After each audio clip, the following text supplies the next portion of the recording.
la perte d'un proche.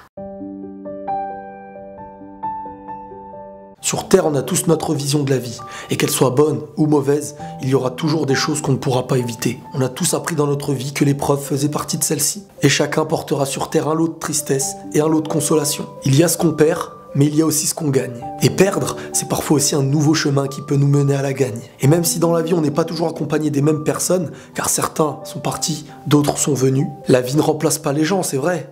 La vie offre une nouvelle manière de combler. Et réussir à ne plus déprimer et souffrir pour faire naître un sourire, c'est un grand signe de force intérieure. Et c'est très souvent ces personnes qui t'offrent un sourire qui cachent les plus grandes tristesses. Donc que ce soit avec les parents, les enfants, les amis, peu importe, chaque chose qu'on peut leur dire, chaque amour qu'on veut partager avec eux doit être fait. Car c'est la meilleure manière de ne pas regretter quand on va les perdre. Et même si tu te dis qu'aujourd'hui il est trop tard, sache qu'il est jamais trop tard pour changer. Et que parfois il aura fallu d'une expérience pour en tirer une bonne leçon. Et ce qu'on n'a pas fait hier, c'est de l'expérience pour demain. La plus grande force, c'est de pouvoir relever la tête et d'accepter la vie comme elle est. De réussir à construire en sachant que Dieu ne te laissera jamais seul. Et parfois un manque peut se combler de ce que la vie nous donne. On risque forcément de perdre sur notre route des gens qu'on aime. Autant que ces gens qu'on aime ont eux aussi perdu des gens qu'ils aimaient. Mais avec la force qu'ils ont eue, ils ont continué et ils t'ont apporté ce que tu as pu vivre. Un cœur a parfois besoin d'être triste pour en connaître tous les aspects de sa force. Et même s'il y aura toujours quelque chose qui viendra équilibrer la balance, n'oubliez pas que l'examen de notre vie s'écrit par nos actes,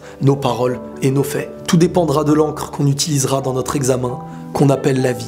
Et la paix sur vous.